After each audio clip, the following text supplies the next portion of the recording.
Equity, bonds and trading. Security అంటే మనం ఏదైనా ఒక ఇన్స్ట్రుమెంట్లో డబ్బులు ఇన్వెస్ట్ చేసినప్పుడు మళ్ళీ అవి తిరిగి తీసుకోవడానికి ప్లస్ దాంతోపాటు ఆదాయాన్ని తీసుకోవాలని ఆలోచించేదాన్ని సెక్యూరిటీ అంటారు.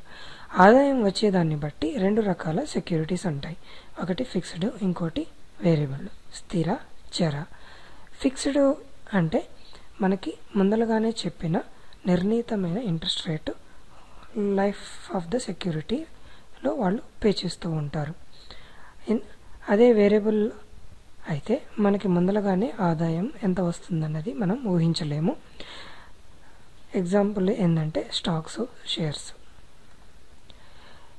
షేర్ మనకు ఉన్నాయి అంటే మనం కంపెనీలో ఓనర్స్ అని అర్థం. మనం షేర్లు అయితే ఎప్పుడైతే కొన్నామో ఆ పోర్షన్కి మనం కంపెనీలో వాటా ఉన్నట్లు. అలాగే కంపెనీలో ఏదైనా ప్రాఫిట్స్ సంపాదించినప్పుడు ఆ ప్రాఫిట్ని షేర్ హోల్డర్స్కి డిస్ట్రిబ్యూట్ చేస్తారు. ఆ డిస్ట్రిబ్యూట్ చేసిన అమౌంట్ని డివిడెండ్ అంటారు. బాండ్స్ ఇవి స్థిర ఆదాయానికి సంబంధించిన సెక్యూరిటీస్. ఇవి బాండ్స్ లైఫ్ టైంలో ముందరగానే చెప్పిన ఇంట్రెస్ట్ రేటు పే చేస్తారు. ఇందులో మళ్ళీ రెండు రకాల ఇంట్రెస్ట్ రేట్లు ఉంటాయి. ఒకటి ఫిక్స్డ్, ఇంకోటి ఫ్లోట్. ఫిక్స్డ్ రేట్ అంటే బాండ్ జీవితకాలంలో ఒకటే రేటు ఇంట్రెస్ట్ పే చేస్తారు. అదే ఫ్లోట్ రేట్ అయితే మార్కెట్ రేటు ప్రకారం ఇంట్రెస్ట్ రేటు మారుతూ ఉంటుంది. ఎప్పుడైతే మార్కెట్ చేంజ్ అయిందో ఇంట్రెస్ట్ రేట్ కూడా మారుతుంది. మారిన ఇంట్రెస్ట్ ప్రకారం ఇంట్రెస్ట్ పే చేస్తారు. డిబెంచర్స్ ఇవి కూడా బాండ్స్ లాంటివే. ఇవి కూడా ఒక లోన్ లాగా ఉంటాయి, కాకపోతే వీటిని కార్పొరేట్స్ ఇష్యూ చేస్తాయి. ట్రేడింగ్లో వాడే కొన్ని కీ టర్మినాలజీ నేను ఎక్స్ప్లెయిన్ చేస్తున్నాను. ఫస్ట్ ప్రైమరీ మార్కెట్ అంటే ఫస్ట్ టైం మనం కంపెనీ నుంచి డైరెక్ట్గా షేర్స్ కొంటాం, దాన్ని ప్రైమరీ మార్కెట్ అంటారు.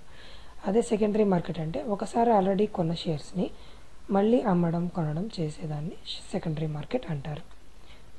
ఐపీఓ అంటే initial public offer.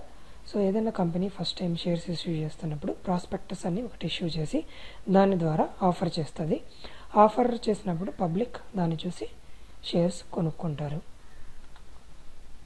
Stock exchange అంటే ఎక్కడైతే మనకి షేర్స్ కొనడం అమ్మడం జరుగుతుందో దాన్ని స్టాక్ ఎక్స్చేంజ్ అంటారు. డీమ్యాట్ అకౌంట్, ఇంతకుముందు షేర్స్ మనం ఫిజికల్ ఫామ్లో మనం ఉంచుకోవాలి. ఇప్పుడు డీమ్యాట్ అకౌంట్ వచ్చాక దాన్ని ఎలక్ట్రానిక్ ఫామ్లో ఉంచుకోవచ్చు. ఇది ట్రేడింగ్ ఫ్లో ఇలా ఉంటుంది. ఫస్ట్ ఇన్వెస్టర్ మీన్స్ కొనే ఇన్వెస్టర్ ఏదైనా షేర్ కొనాలనుకున్నప్పుడు బ్రోకర్ని అప్రోచ్ అవుతాడు. బ్రోకరు స్టాక్ ఎక్స్చేంజ్ ద్వారా కొంటాడు. అదేవిధంగా సెల్లర్ అమ్మాలనుకున్న అతను కూడా తన బ్రోకర్ని అప్రోచ్ అవుతాడు. అలాగే ఆ బ్రోకరు అతని షేర్స్ని అమ్మేస్తాడు. ఇట్లా అమ్మినప్పుడు సెల్లరు షేర్స్ని బ్రోకర్కి ఇస్తాడు. బ్రోకర్ నుంచి క్లియరింగ్ హౌస్కి వస్తాయి, అక్కడి నుంచి కొనే బ్రోకర్కి వస్తాయి, అక్కడి నుంచి కొన్న అతనికి వస్తాయి. అలాగే కొన్న అతను క్యాష్, బ్రోకరు, తర్వాత స్టాక్ ఎక్స్చేంజ్, తర్వాత బ్రోకరు, మళ్ళీ సెల్లర్కి క్యాష్ మూవ్ అవుతుంది. లిమిట్ ఆర్డర్ అంటే మనం ఏదైనా ఫిక్స్డ్గా ఒక అమౌంట్ అనుకొని ఆ అమౌంట్కి ఏదైనా అమ్మాలనుకున్నప్పుడు ఆ అమౌంట్ని మనం డిఫైన్ చేయాలి.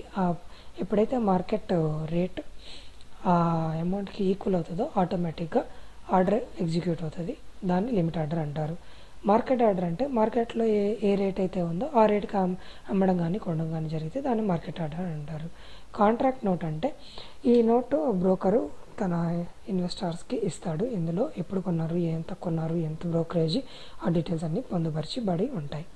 స్టాప్ లాస్ అంటే ఇది కూడా లిమిట్ ఆర్డర్ లానే, కాకపోతే పర్పస్ వచ్చి దీనికి లాస్ని రిస్ట్రిక్ట్ చేయడం కోసం అని చెప్పి ఒక అమౌంట్ని డిఫైన్ చేస్తారు. దాన్ని స్టాప్ లాస్ అంటారు.